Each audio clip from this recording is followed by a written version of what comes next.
Hello and good evening. Welcome. And we'll wait for a couple of minutes more because people are still joining. Would be great to see people. It'd be lovely if people can open up their videos. I particularly would value that. I really like talking to a person rather than a screen. Thank you, Vartika. I'm sure you'll become visible in a minute. Hey, thank you.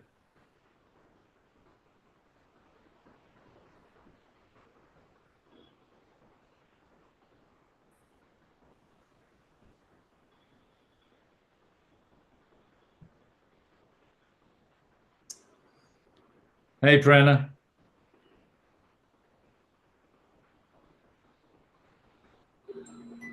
So every time I can see anyone, I'll say hello to them personally. And that will give me some pleasure.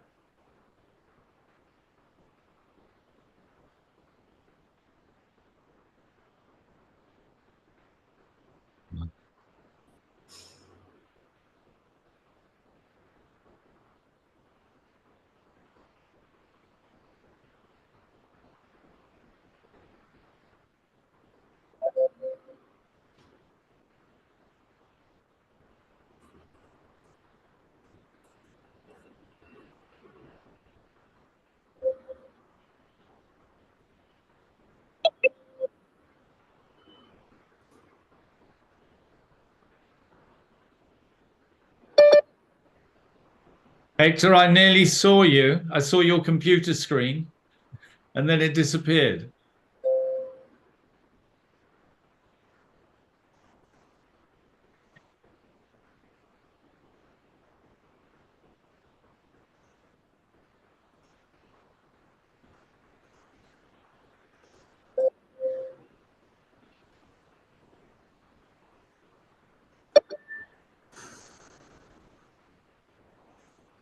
Ah, hi, Seema. You're on mute, Seema. We didn't hear you.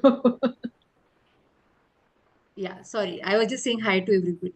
Hi, Jayashree. Hi, Prerna. Hi, Kavita. Hi, Spokey. Hey.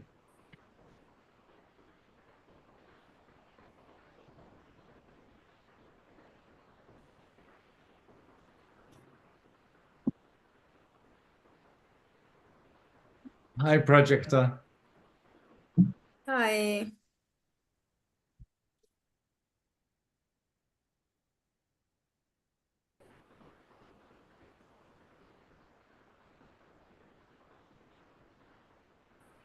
We have 4 ektas in the. Is that possible? 6 of them.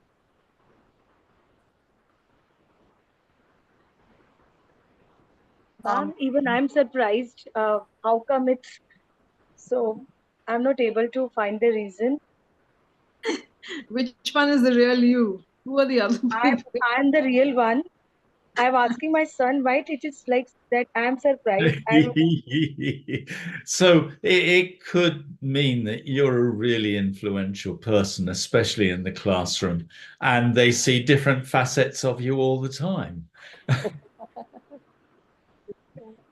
Okay, so if it's okay with you, I'll remove the other ekta khandas. Yes, ma'am. Yes, ma'am. Please. Okay. Of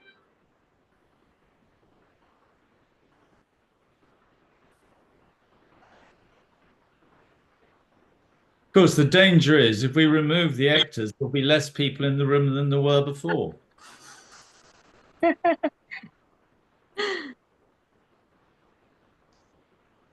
But there's another Ekta Khanna wanting to get admitted. May I? I think the real culprit is me because I'm Rishika Sharma, head of senior school, Ketan Public School, right? So what I did was I shared the link, right? And I think Ekta picked it up, and so I'm I don't know really what happened, but I Yes, wanted ma'am. to share it with everyone, right? So I shared the link with everyone. I think that's how everything got messed up. So what we can do is the person, everybody who's got Ekta Khanna on their screen, can you change your name? Just change your name to the correct name. You know how to do it, right? It's the top, the three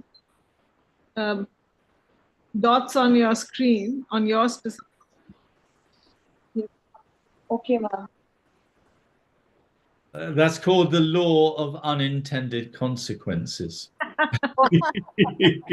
It's a lovely thing that's happened though. It's good because what Yeah. was funny was that all those people came back. Yeah. I'm not going away. The idea was that everybody should join it and everybody Have it- should, attend the workshop. I Yeah. think it took a little weird turn over here.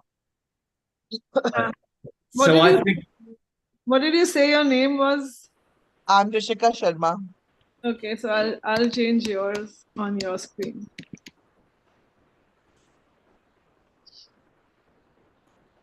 so, Rishika, I'm really glad because it means that the things we talk about today, you guys will be able to take away with each other later. The only thing you have to make sure is in the first meeting that you have, your nameplate should not all say Ekta. Definitely, definitely. Okay, Jayashree, I think we can start. Yeah, we should start. Yes. Yeah. So, hello, good evening, and a very, very warm welcome to another session of our community of practice. It is really heartening to see all of you here joining us today. And there are many old faces, veterans on this platform. However, for the benefit of some of the few who are new on this platform, a quick overview about Adhyayan and also about our community of practice. Adhyayan Quality Education Services is a social enterprise, and it is in fact a movement by educators who are all very passionate to transform education with a vision, a good school for every child. And we help schools with quality assurance through our school reviews, and also we do professional development for teachers as well as school leaders, both in the physical space as well as on online. And talking about the community of practice, we started this platform more than 4 years back when during COVID, schools had to go on shutdown and we all had to get online. And at that time, we realized that some of our partner schools were already very, very comfortable with the hybrid way. They had already started off online, but some of our schools were still struggling. So the whole idea was to come together and learn from one another, support one another. And so today we have had many sessions of the community of practice every month, and it's more than 4 years. And today's community of practice is going to be led by none other than our very own Spokey Wheeler. And Spokey comes with a huge wealth of experience throughout a career spanning UK, Singapore, Germany, and India. Spokey Wheeler, he's a fellow of the prestigious Royal Society of the Arts. He has successfully led, transformed, and reviewed schools and their networks, working with government, commercial, and not for profit organizations, international agencies, and universities. He brings 4 decades of international experience and expertise in the leadership and management of teaching and learning to Indian education, in which he has been immersed for the past decade. Spokey's training as an Ofsted inspector led to his interest in school self review. So in 2011, he co founded Adhyayan Quality Education Services Private Limited with Kavita Anand as an educational leadership movement that is helping to transform the learning and lives of children from the poorest to the most privileged families. Spokey has been instrumental in the development of the Adhyayan Quality Standard, a comprehensive tool to gauge school quality benchmarked against Indian and global best practice. Adhyayan works alongside schools to empower their leaders and their school communities to bring joy to the learning of their students. As the lead operations director India for the MHRD commissioned School Leadership Development Project of the National Center for School Leadership. Spokey led the strategic planning, development, and delivery of a leadership program designed for over 7,800 school principals in government schools across Kerala, Pondicherry, Maharashtra, and Rajasthan, delivered by senior facilitators. He also provided sustained strategic and operational guidance as the international education consultant for the Open Universities TESS India. This was conducted with the Indian Ministry of Human Resource Development and senior government administrators across the Indian states of Assam, Bihar, Karnataka, Madhya Pradesh, Orissa, Uttar Pradesh, and West Bengal. He designed and developed leadership and management modules for the Open University UK in the English in Action program in Bangladesh that were used to train head teachers of English in Action schools and for school leaders in the OU World Vision Collaboration, the iGate program for literacy and numeracy in Zimbabwe. Apart from this, he has also worked with various other state governments here. He's been a consultant also for several private bodies working in education. He's been involved in many projects, one of them also being for the World Bank in India. So I can go on about Spokey.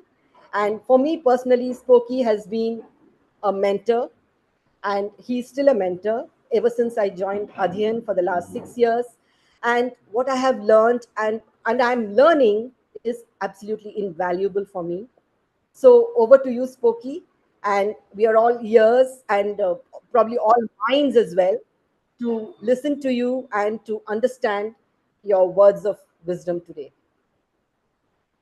So words of wisdom, I guess, are going to be in fairly small supply.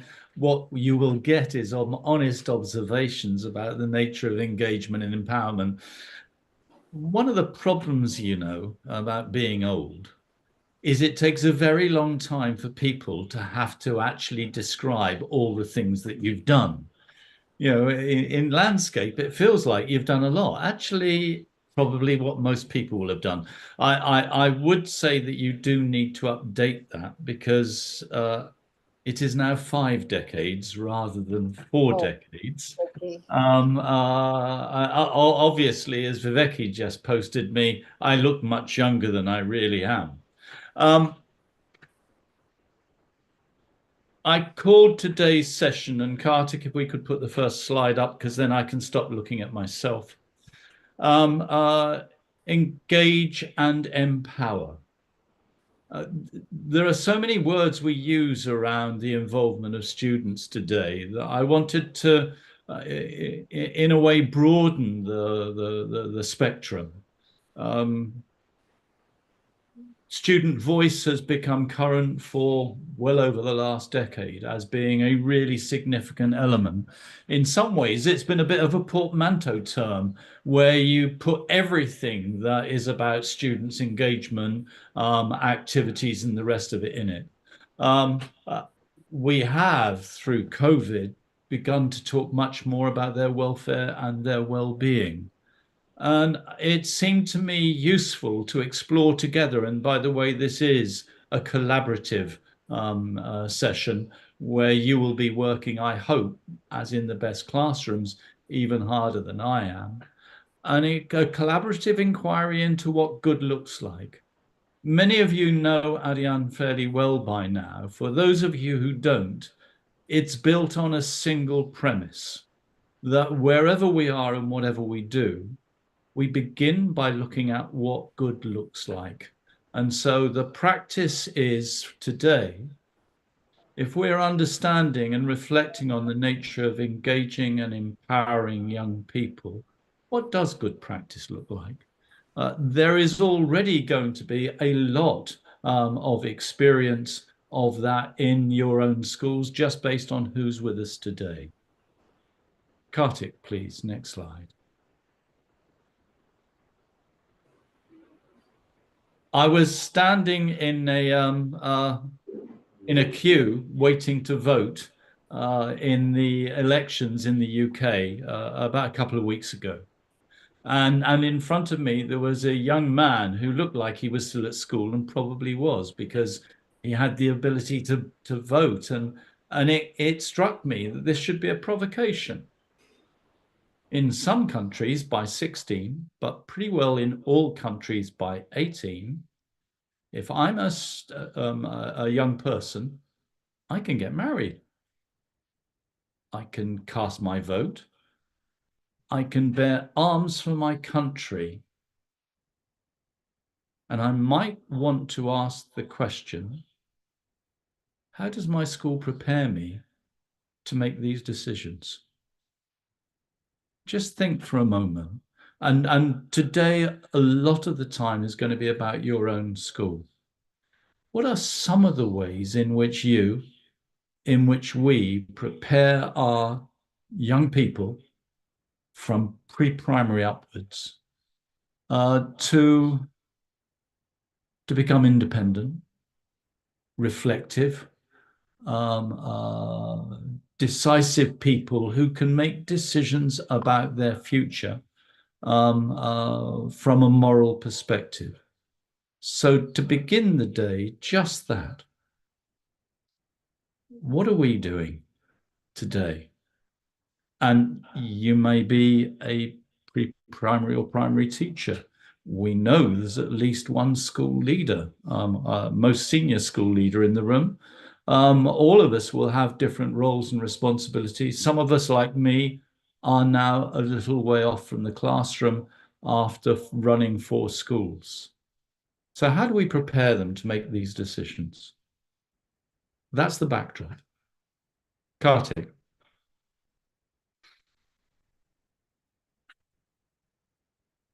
I was walking with a friend of mine. We're in the Fens at the moment, outside Cambridge. Fenland's a beautiful area, very flat. And a friend of mine, a colleague, a school leader was working with me, and I thought I'd pick his brains while we were walking. And I said, how do you frame the engagement and empowerment of students? And he came up with what I thought were 3 really interesting categories. He talked about agency, partnership, and voice.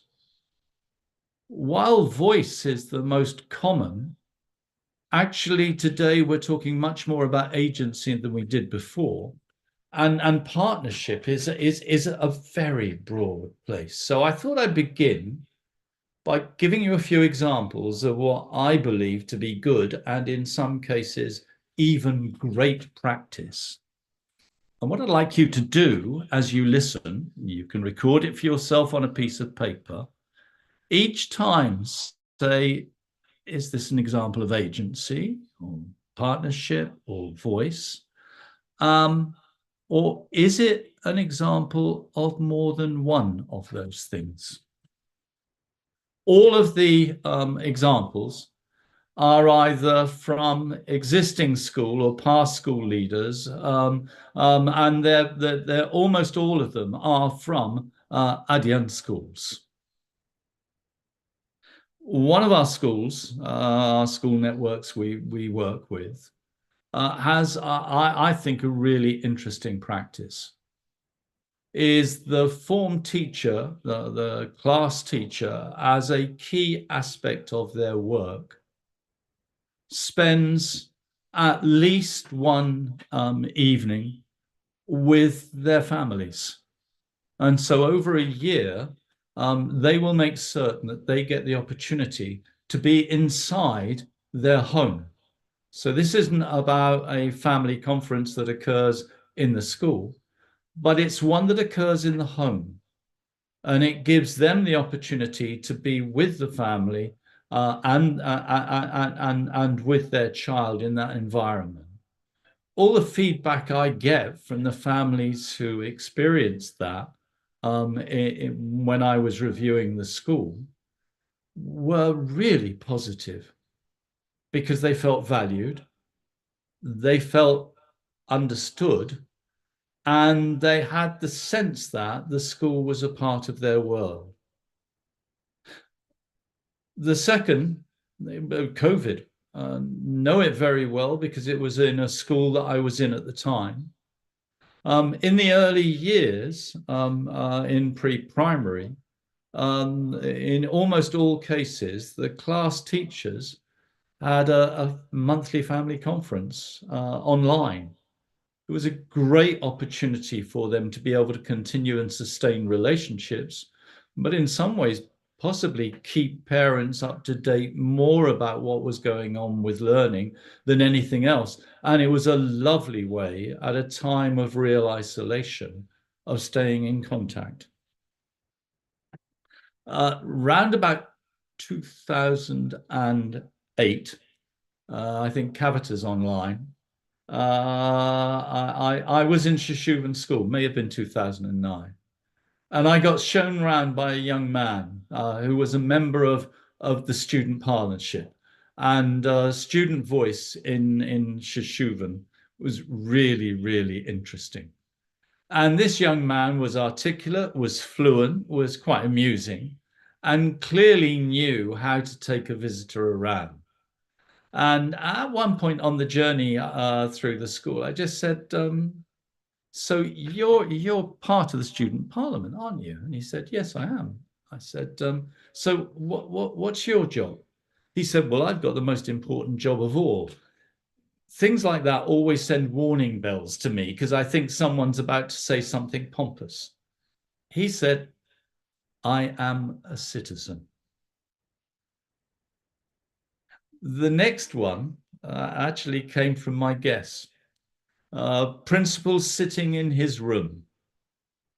A group of middle year students, I think it was grade 5, just came to the room, and he had an open door policy, and the children came in. They said, we're studying the meaning of life, sir.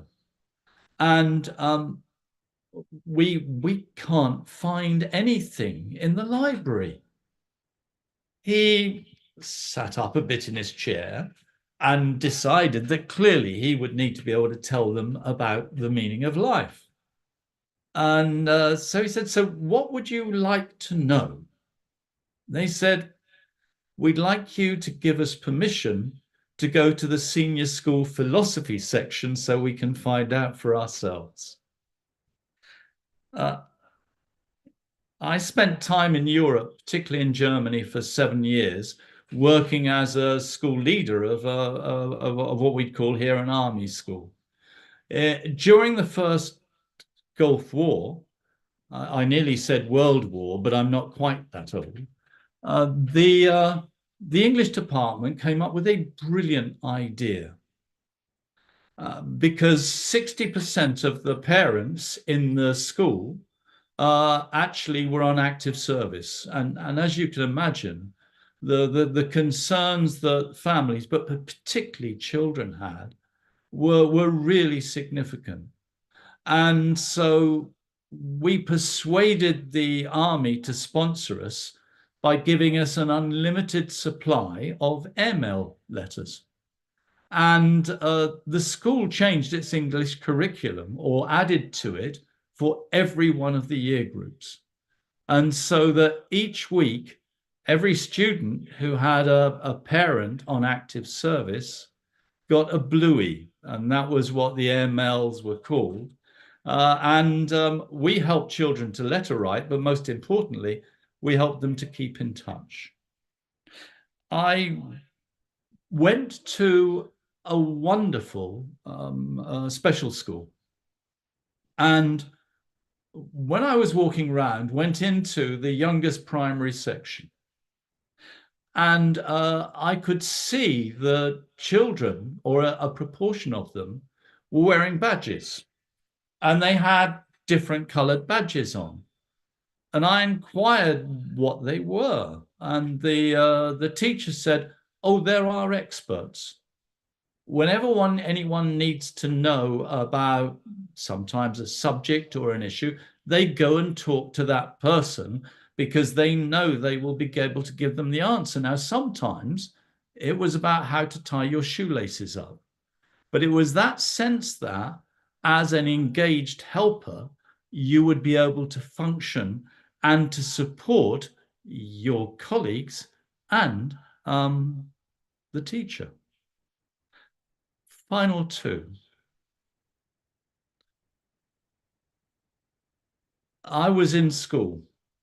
A group of students came to the head of year, and they were really unhappy because they didn't like their grade 10 timetable. They felt it wasn't balanced and didn't do the job properly.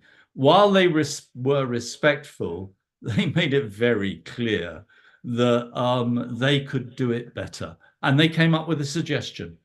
The head of school was really good and said, so yeah, I'm really pleased with that. I'm glad you've come up with a solution, but you're now going to need to go away and you need to talk to the students of grade 9 and also to the teachers of grade 9 to see whether or not your idea will work. They did. And the school, I think, sensibly and courageously made the change. Finally, and I suppose it's the area that sometimes is where we need to be most reflective. It was of a teacher who came to their principal and said, I taught this student when they were in upper primary. She's just come to me and disclosed. And I wasn't quite sure how to deal with it, but I worked on the principle that if I listened to her as a mother and didn't come up with solutions and conclusions that might be able to help, she did begin by asking me to promise that I wouldn't say anything about what she was telling me. I said to her I had to, if it was necessary and it had a legal or a risk impact on herself. That's where I am now. How do I take her to the next step? You will have loads of your own different anecdotes, experiences, which help you to consider how you support children, the degree to which we give them agency, the degree partnership is embedded in the way in which their voice can be heard. I hope it was an interesting exercise, as much as anything, reflecting on your own school, but on where you would locate these. Kartik, please, next slide.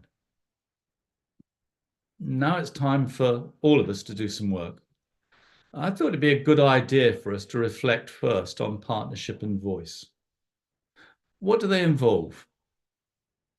What's the difference between the two? What would your definition of them look like? So I'm going to give us 1 minute, and you can begin even earlier than that. And love it if you could post a reflection on the chat or unmute and speak to us. I'm going to ask Kavita, I think is in the room, to be able to look at the chats and be able to identify the speakers, because clearly I can't see them on my own screen. So for a moment then, what does partnership and voice mean for you in your school? What does it involve? How different are they? And if you had to tell someone else what they mean, what would you say?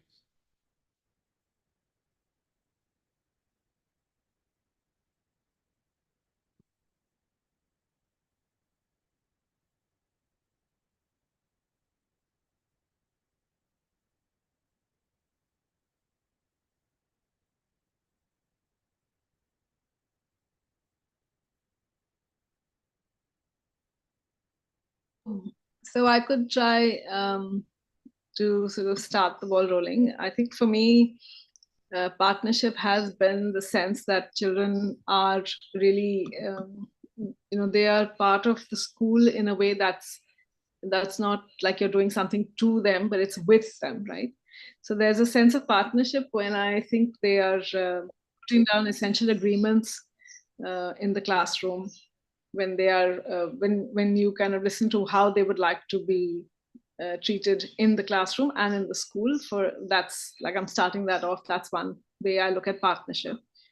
I think for me, voice comes in when if they are being critical about something that's happening in school, or they are doing something that's this suggesting something that they would like done differently. That's when I think voice comes into play for me. Love to hear other people. Kartik, can you take the screen off so we can see faces?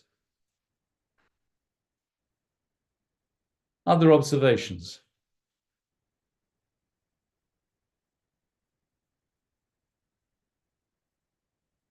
You've got the chat at the bottom of the screen here. Don't hesitate to May I say? Please. Good evening to all. According to me, partnership and voice would be like, if I take an example from my school, in the council, if the mess committee is deciding, because my school is a boarding school, so if the chairman mess committee, the secretary mess committee, and the council members of the mess committee, if they're deciding what changes they would want with the meals, probably that would be the partnership, because that is in sync with the other management people of the school. And if they do not get to probably see those changes or experience those changes on their plate in the meals, and then they come up and express their resentment or probably their voice once again, that this is not what they had asked for. So I think that would be voice. But how to raise the voice, that is also what is to be taught to them. It cannot always be loud, but it has to be firm and polite. So that is one more indication. So yeah, that's what was my submission is. Thank you. I quite like your distinction between raising voices and loud voices. I'm just looking at the screen here. Sonia, you had gosh, there are so many here. You said classroom culture is set where every voice counts. What do you mean? Hi. So, I mean, it's known to all in the classroom environment that every voice matters, whether it's the child or the adult or the children in the classroom, and whether you're good at something or you're learning, whatever the learning curve or the continuum, wherever you are on, there is that culture that you build in the classroom, that every idea matters, and it's respected. Your voice is acknowledged and respected. Thank you. Inderpreet, you make an interesting distinction here. A partnership is a collaboration between parents, learners, and teachers. Interesting thought, just how much of that exists as a reality. Those are really helpful. Anyone else like to make any comment about what they've seen in terms of the text and the comments so far? Viveki, what about you?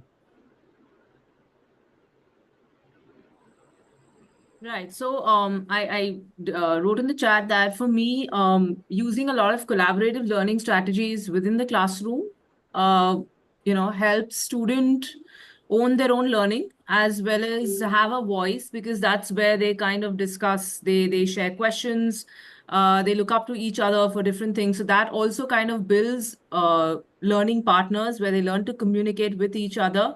And like Vratika said, in a way where there is a voice, not noise. So there's a lot of learning that actually happens within the classroom. So that was my point in terms of student voice. Yeah. And ownership, where one starts owning their own learning.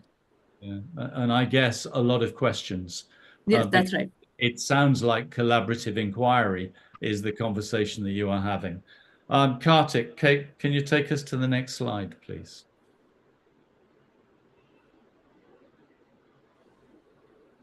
Thank you. We've heard a lot about voice. We've heard a lot about partnership, about welfare and well-being. Agency is being used much more as a language. I'd like this to just be a bit of an open discussion again, either on the chat or by unmuting. What do we understand in terms of agency? What does agency, student agency, look like for us? What are some of the key elements that make agency different simply from a voice being heard or collaboration existing?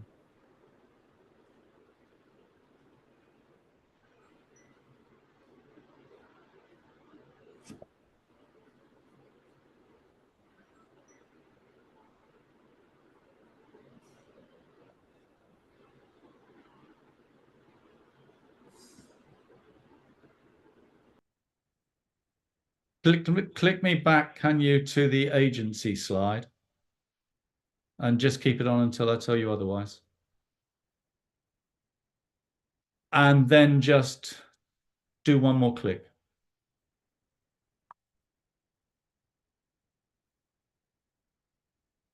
For me, these are some of the key elements around agency. We've moved away from believing that our job as teachers is to simply share a solid body of unchanging knowledge. We've had to because the world is moving so rapidly. And yet, in many ways and very often, our schools are still defined by what children know as much as what they understand. And we're still on a journey, I guess, from tell to ask. You will be able to know in your own schools, the classrooms you go into, where telling is much more significant than asking. And if we had that original provocation of what prepares children for the future, being able to ask questions about how they can have their voice heard, knowing that what we do with them enables them to be able to make choices. And I think more importantly than anything else, to have faith in themselves. The world for young people at times, while wonderful, has the real danger of becoming toxic. And it's really important for us to be able to create their own confidence, their own ability to know how to be, because they're moving into a world of which we have very little comprehension. Jayshree, you talked about agency as having a role in their own learning. Can you or anyone else think of an example that you could give which would actually help to frame that? So I think it is in a way to make choices, to own their own learning. It could be just like, students asking questions and maybe inquiry questions, and then wanting to learn further about those inquiry questions. Um, and that kind of makes them take onus of their own learning. They are learning because they want to learn that, and not because the teacher is telling them to do this. So in a way, giving them that freedom to ask questions and then to explore what they want to learn on that. And that's going to come across all of the different elements. Sveta, you've talked about deriving a driving question for a project. Tell me about that. Hi, everybody. So at our school, we follow problem-based learning. And for that, a project evolves around a problem. Now, that problem has to be delivered through a driving question, which is a question of a very big umbrella. Now, that has to come from students. So, asking question is one thing, but what questions required to be asked, that is the first step. You need to know what is the right question that drives you. And you create a culture in which that happens. how big an impact does it have on the students, being the ones who are framing their curricular development, the project that they're undertaking? Yeah, that changes a lot of things because they have a complete involvement. They take the ownership. I have a question. I was being heard. I need to improve myself so that I can be heard, so that my question goes up there. And that's how, it's not a competition in the class anymore, but then it becomes a driving force through which you take the project. So it's a journey, actually. That's really helpful. Thank you, Sweta. And it's our ability to let go sometimes, to recognize that we do not need to be the controlling agent, particularly when agencies suggest that we have to be able to prepare them to shape their own lives. If we could move to the next slide, Kartik. The involvement of students, the engagement of students as collaborative inquirers in having agency over their own learning is something that I guess we've been involved in since around about 2011. Now, for those of you who know us well, you may not know the statistics. We've now worked across 26 states. Our social enterprise is in excess of 600 reviews. Our foundation, working with government schools, is now approaching 5,000. And the one defining element of all of them, well, actually there are two. The first one is all of our work with schools is around what good looks like. But the other really critical one is that students will always act as assessors. The nature of the review process is that we will work with a school. They will then create a collaborative team, a school review team, consisting of the key stakeholders of as I said, parents, of teachers, of leaders and managers, support staff, and critically students. And during the week of the review, as well as learning about how to collect evidence, how to be able to go into classrooms, how to be able to talk with stakeholders, what they have to do is to be able to make judgments about one of the standards on which our diagnostic is based. And one of the things that we've discovered, and I'm going to pick on this with some of the others, is that actually it is our students who sometimes come up with the most critical statements. And I don't mean critical in terms of negative. They're the ones that can focus on an area and say, yes, this is where we need to work. And I wrote recently about one example, which I've called But Sir. And I'm going to be asking some of the assessors if they can reflect for a moment and think of ones for them.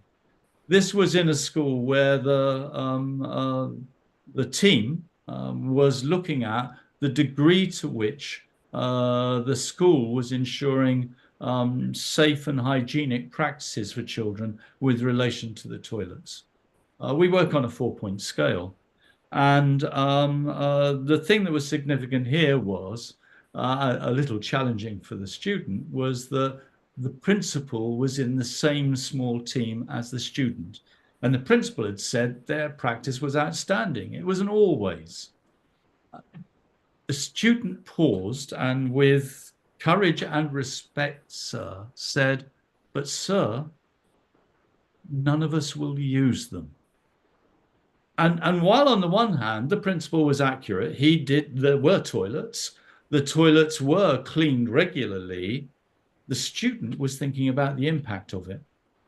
And it was quite clear that the nature of the management, the cleanliness of the toilets was of such concern that many children would hold off rather than do that. Now, the thing that boy, his name Sanjeev, said was that we have to look at impact. the real conversation is not whether or not you provide something, is what difference does it make? And it was really interesting because the principal reflected and was less interested in trying to tell us what was right about the school, but started to think really carefully about what the impact was of the actions that they were taking. So let me hear from some of the assessors in the room. Have you got some examples either of the impact of a student or of an anecdote that you remember from being an assessor and on review? And if you can take us onto the individual screens now, Kartik, and just close down, thank you. So. Yeah, I could share an anecdote, Spokey. So we were doing a school review. Jayashree was leading it, and we were doing the provision versus impact slide. We were giving examples to everyone, and we wanted to gauge if the room has understood what's the provision and which statement would be an impact. So the statement was that, there are display work and they have student displays all around the class. And everyone said that, okay, this is an impact. But there was only one student in the entire room. In front of his principal, he stood ground and he did not move. And even we were surprised because we thought, okay, fine, this is actually impact. But he said, but what if none of the students is looking at the board? And that was very eye-opening for us because in that school, the boards were all full of student work. But we did not see the students actively going and looking at them. So that also gave us a reflection, it gave us a insight as to what's happening in the school. And this thing was pointed out by the students. So yes, I mean, students are the best judge of what happens in a school. Yeah, and it's remarkable how rarely we ask them when they're the customer. I know it's a use of language we wouldn't usually have. Some others, thank you very much indeed, Prem.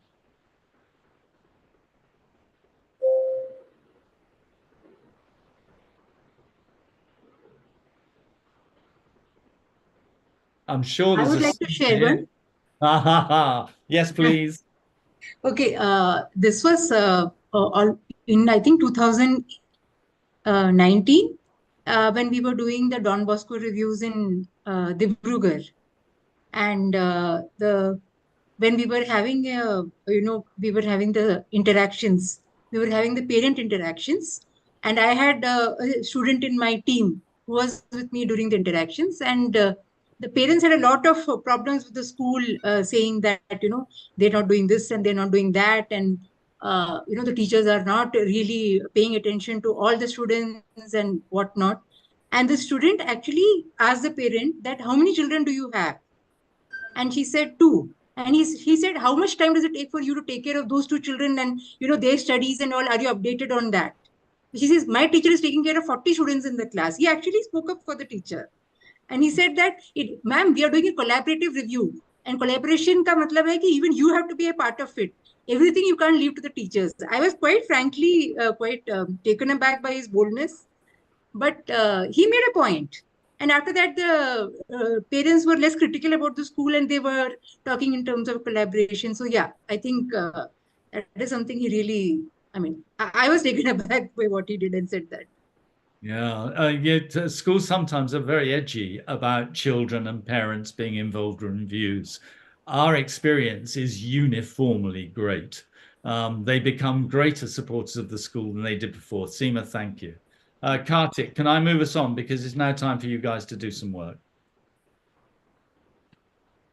So can you get back to the main screen? Thank you. We're now going to move next slide, please. We're now going to move into breakout rooms.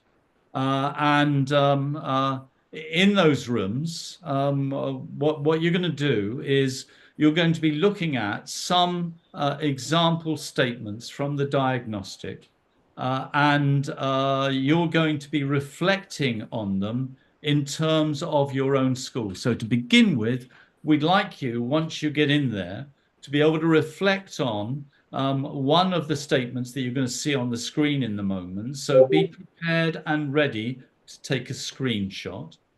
And when you get into your room, we'd like you to spend a couple of minutes reflecting on that yourself, on what evidence you've got at the moment that you believe is good. But remember, no rose-tinted glasses. This is your review rather than anything else. And then we'd like you to just share your observations with the other colleagues in the room. You don't all have to choose the same statement. You can make your own choices. So let's move one task, please. Next slide. So take your screenshot here. These are 7 of, I think it is the 181 statements that exist in the school diagnostic. When you get into your breakout room, we'd like each of you to choose one of those that interests you, to reflect on where you are now as a school, on what you're doing that you think is good and worthy of praise, and maybe even one thing that you think you might be interested in getting better at. And then we'd like you to share with each other. Okay. If we can go back to, if we've taken all our slides, Kartik, can you move us into the rooms, please? I hope we have all taken a screenshot of this slide and the previous slide. This will help us when we go into our breakout rooms. Yes. Okay then, Kartik. We'll spend around about 7 minutes in the breakout room, a couple of minutes individually reflecting, and then when you're ready as a team, being able to talk with each other. Okay, let's move. Thank you, Kartik.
Do you want me to move people into the, especially rooms that have just one participant, Cheshri?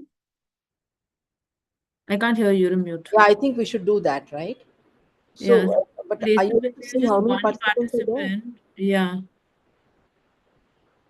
Okay. I've done that for one.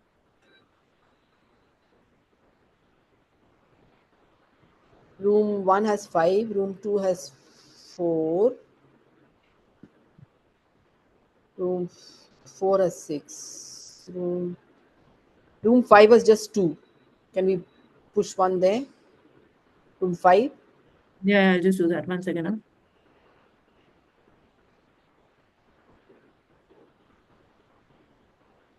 Okay, So room many were joined, yeah? Yeah, nobody still in room 5. No, I don't think participants, if you can just join a room, all of you who are here online, if you could just join the room that you've been assigned, that would be great. Anyone who's no, there are not about able, 22 here. So many are here. yeah, that's what. So I think Kavita is the only one in room number 1.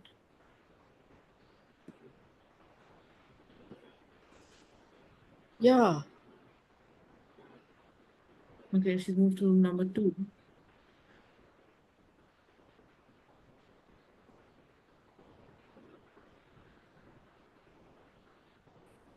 Oh no, people are coming back. Oh, yeah, people coming back. No, no, they're not coming back. 19 है अभी. 22 से 19 हुआ है. I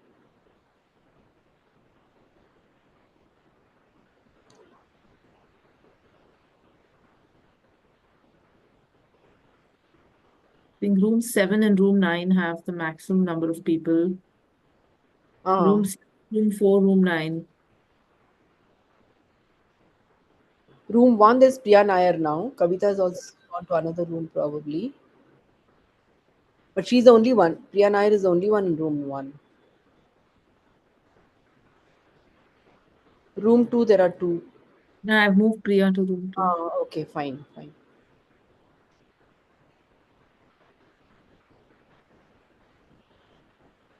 See, room 4, okay, fine. Room 5, nobody. Room 6, room 7, And room 9. room 9, okay. All right. But there are still 18 who have not joined. I mean, 16 at least who have not joined if you leave out you and me.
Let me go into some rooms and see. Yeah.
Karthik, how much time is left?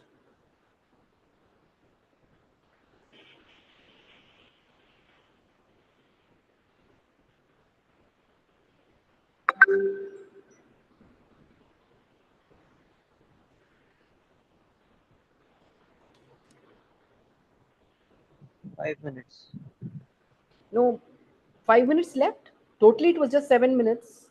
Okay, then 3. 2 minute में कर दो. Just tell them last 2 minutes now, and after 1 minute you just break. Tell them to come back. They'll take another minute. Okay. See, it's already 5:30, right? So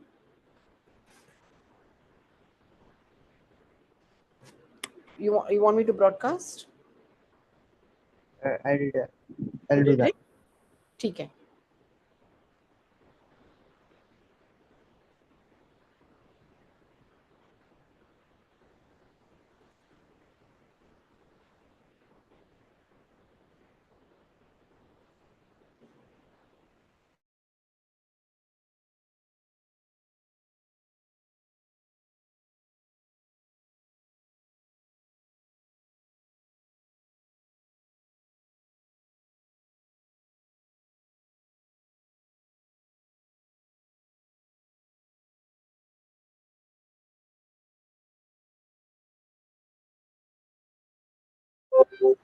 So, Karthik, you can close the breakout rooms because people are done.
You can't be heard.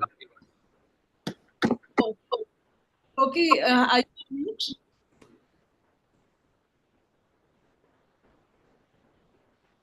We had very less time to discuss. I mean, we were talking something so interesting about the practices, and then the time got over. We are back.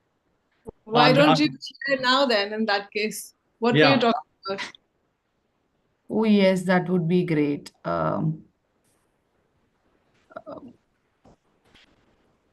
After Prajakta, are you there? Yes, I am. So after you, it was who was talking? I mean, we were in a room, right? 4 of us were together, and she was talking about how I think we were in point number 5 when we were discussing. I think Yes. it was Aditi who was there from Vega.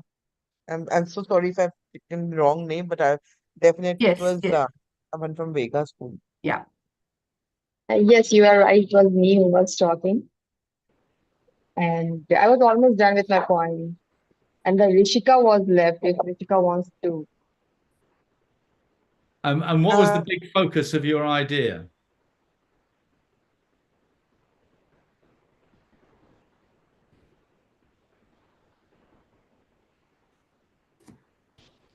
Jayashree, you want to go? Could you repeat? I mean, I didn't get it.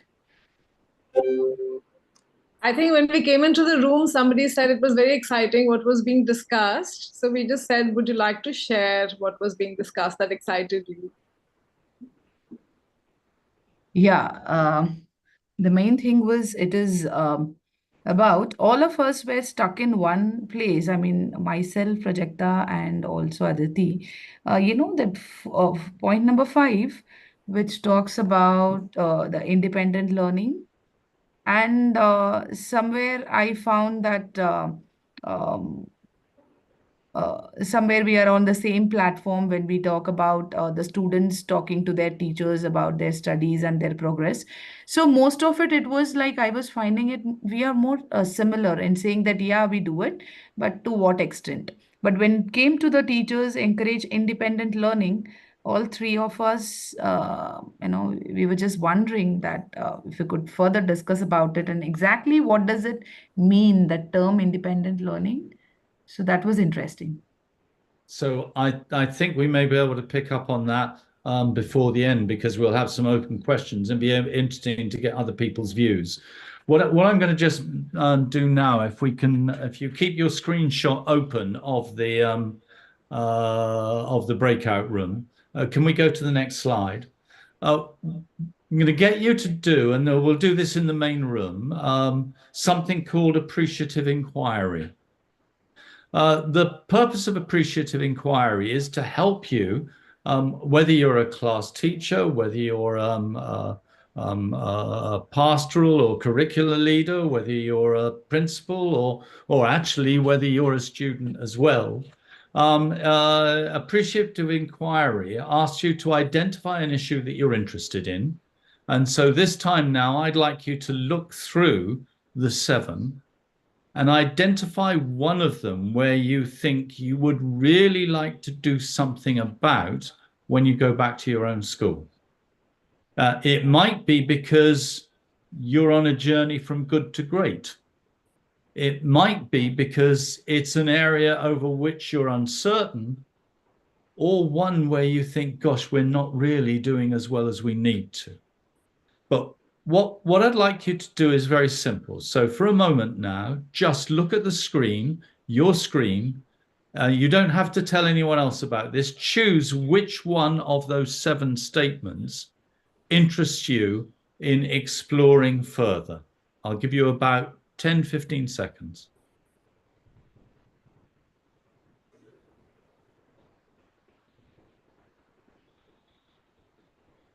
What I'd like you to do now is to do a blink. I want you to make a judgment between 1 and 7, where 1 is wonderful and 7 is an area of concern, is without thinking, where are you now? So if it's a 3, 4, 5, 6, doesn't matter. Just identify where you are now. What I'd now like you to do, and it'll be very useful if you've got your paper and a pen handy, is I want you to note down all of the positives which make you that number. So if you said, oh, I think we're a 4 on lessons students participate fully, don't think about the things that aren't working well. Think about the things that are. And that can be in your own classroom. It can be as a school. So what I'd like you to now do for the next minute or so is to bullet point the things that make you that number which you are either happy with, confident with, or proud of. So if you could just do that, that would be really helpful. I'll give you 1 minute, and then I'll call you back together.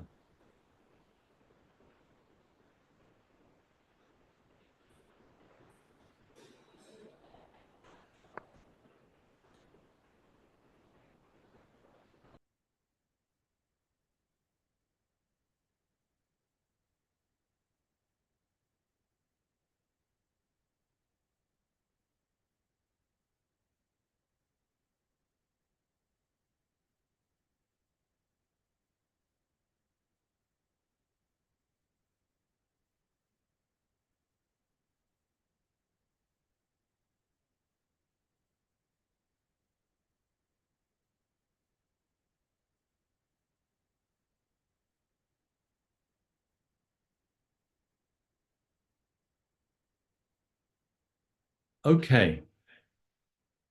Most inquiries ask us about what's not working. So if you chose a 5, I don't want you to say, what do we need to do to become a 7?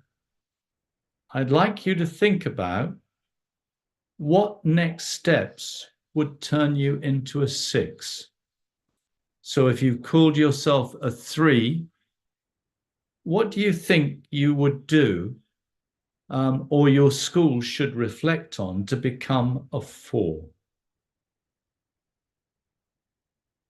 So just think for a moment and jot down 1 or 2 statements of what takes me to the next level.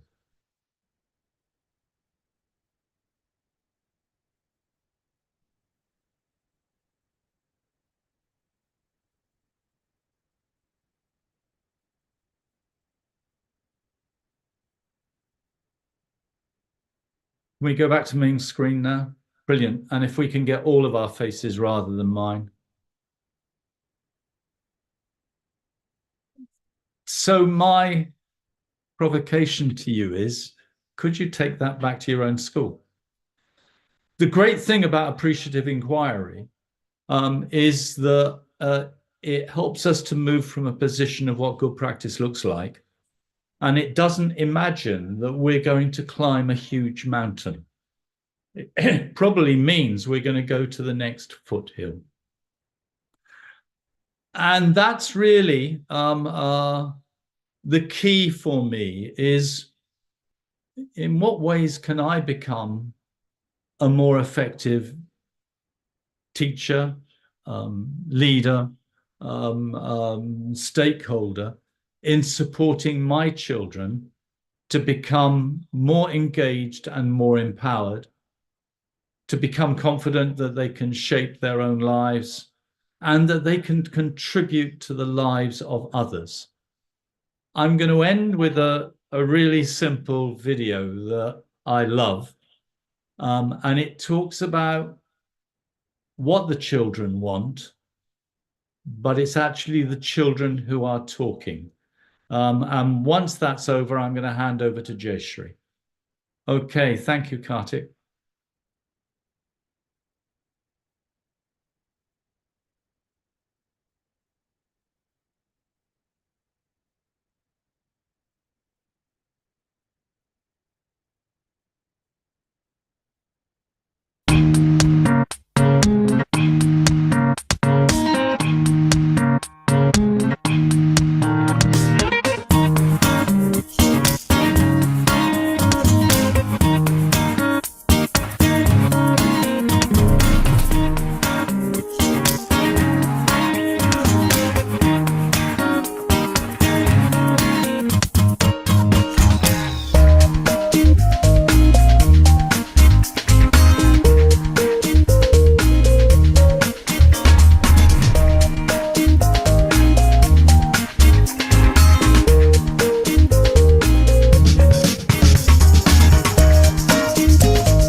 Thank you. Jayashree. Thank you, Spokey. So we can have the floor open for a couple of minutes. If a few of you would like to maybe ask some questions or maybe share some thoughts. I think there was a question about independent learning that we might want to look at as well. Okay. What maybe the video gave some sense of what that independent learning could mean. And,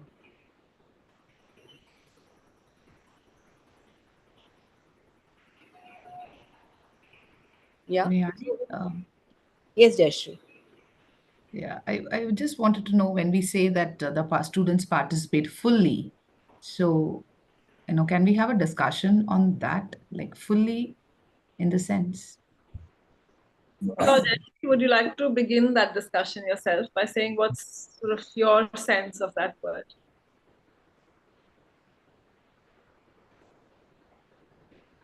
Okay. I would put it as I taught a lesson in the class, and they were listening to me, and end of the day there was a recap, and there was a kind of a quiz wherein they were able to participate and answer my questions. So they participated in the learning, or it may involve some hands-on learning where I gave the task to them, and they did it in the classroom. But again, this cannot happen in every period, right? This can be like maybe I teach a topic and it can be only once. So participate fully, then I'm not sure. Only in the recap I can understand whether they have participated or not, because they were listening. Listening is also a participation. So do we mean participation means listening? Participation means answering the questions? So Jayashree is very clearly identified where she is. Would somebody like to respond to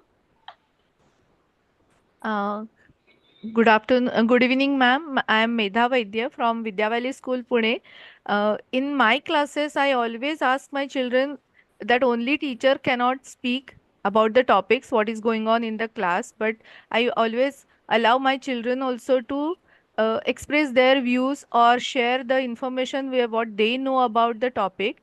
So this interactive classes, I think participation of students may be fully in the topic, because if we allow them to share their views, their points and their queries during the topic going on, I think that will be more helpful for other children also, because the doubts may be there in everybody's mind, but few students only voice them, or they have that confidence to speak in the class. So I allow everybody, those who wanted to share anything, and I told them that don't feel that shy, anything wrong ki if I say something, what other children will think or my teacher will think. Don't think about that.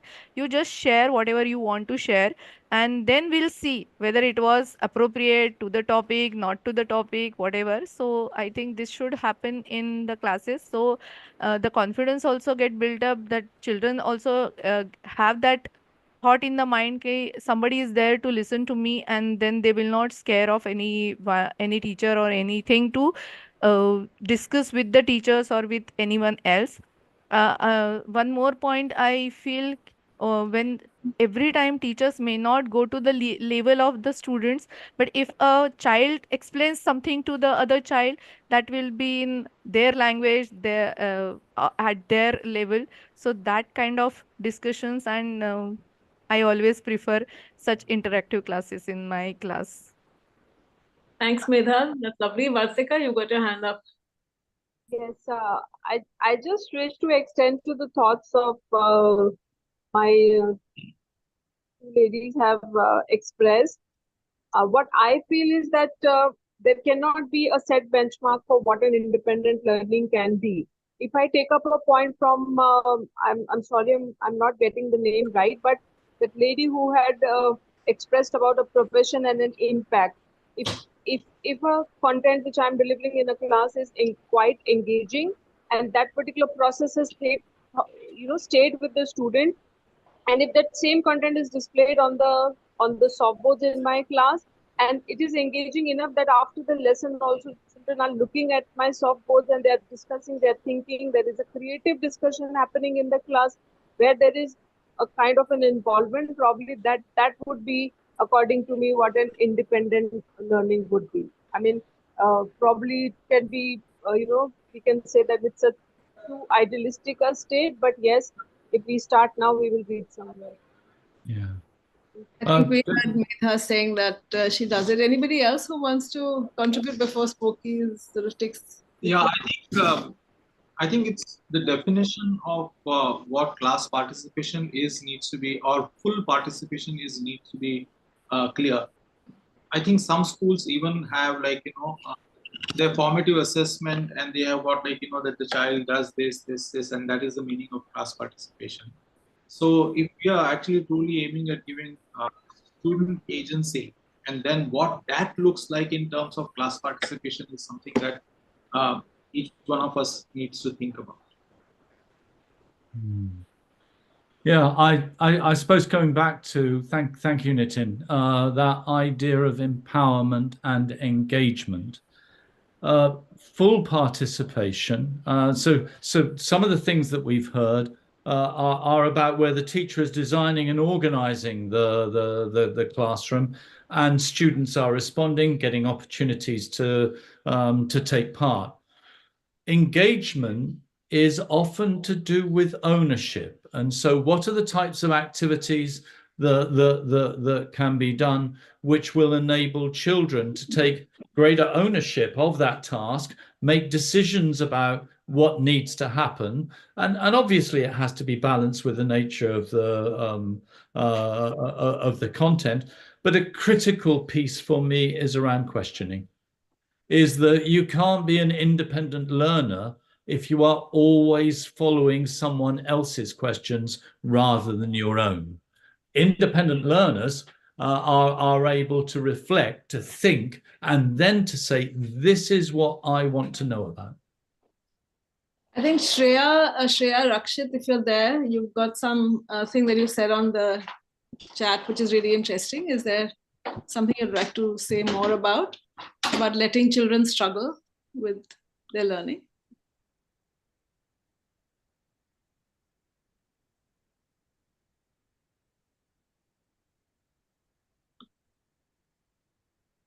Shreya?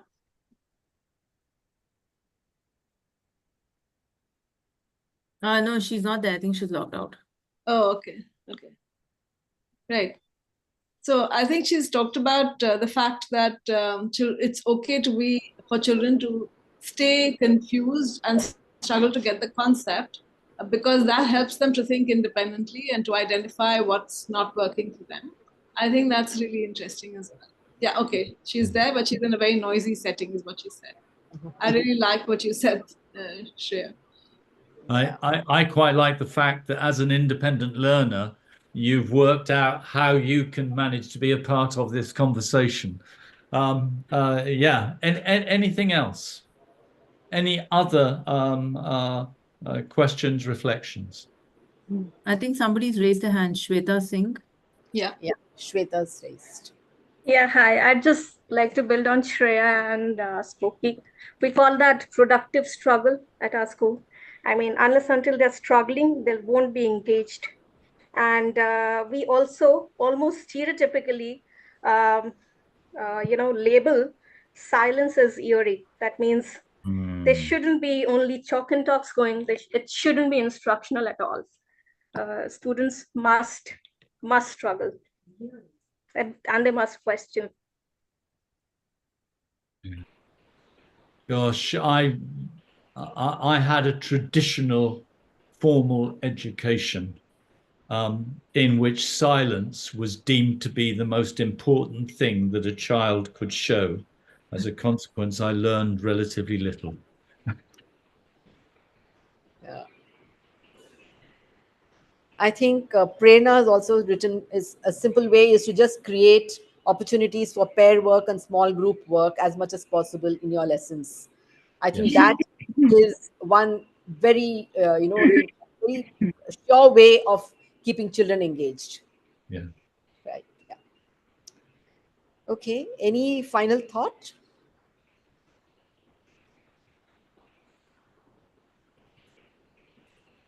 So if there isn't, I have a final reminder. Yes.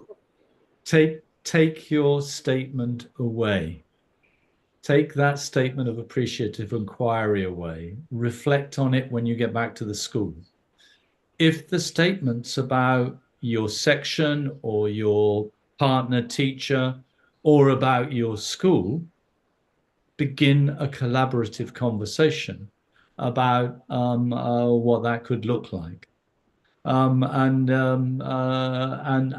if, in terms of learning more about the child, you'd be really interested in being involved in that idea of review, and Jayshree may say more about this. If you let us know in your feedback form, then we can contact you. Thank you very much for giving me the opportunity to help you reflect on the nature, the most important nature of what we do, how we can engage and empower our citizens of the future to be great learners today. Thank you very much indeed. So yes, that was a very insightful thought, I think, Spokey. It's about 21st century learning. If we want our children, our kids to be future ready, then we have to help them, voice. We have to hear their voices. We have to have, everything that we do in school has to be around their voice. We would request you to fill up the feedback form. Karthik will just put it up on the chat. And we do have a question in the feedback form. If you want to review the student voice in your school, please reach out to us. We'll help you do that. And so please do fill up your form. And when you fill your form, please see that the name that you write in the form is what you would like to be in your certificate of participation today. And in the coming month, August, we have several events coming up. We have another community of practice coming up on the 10th of August, which is on art integration. How do you integrate art with other subjects? And then we have another COP again on the 24th of August, which will be around student engagement in the classroom. And then we also have two PD workshops coming up, one two-part series on project-based learning, which will be done by Viveki and myself. And we also have experiential learning in history PD workshop on the 31st of August. So we have mentioned these in the feedback forms. Please do indicate if you want to be a participant in any of these. And thank you, Spokey. Thank you very much. It was a very, very engaging, and I think it was engaging because we went into breakout rooms. We had small group conversations. It was a lot of minds on. There was a lot of reflection. Thank you for a great session. And thank you to everybody who came on to this platform today, this afternoon. And stay tuned to our other posters that will come up on the social media. And do join us in all our other events in the coming month. Thank you so very much.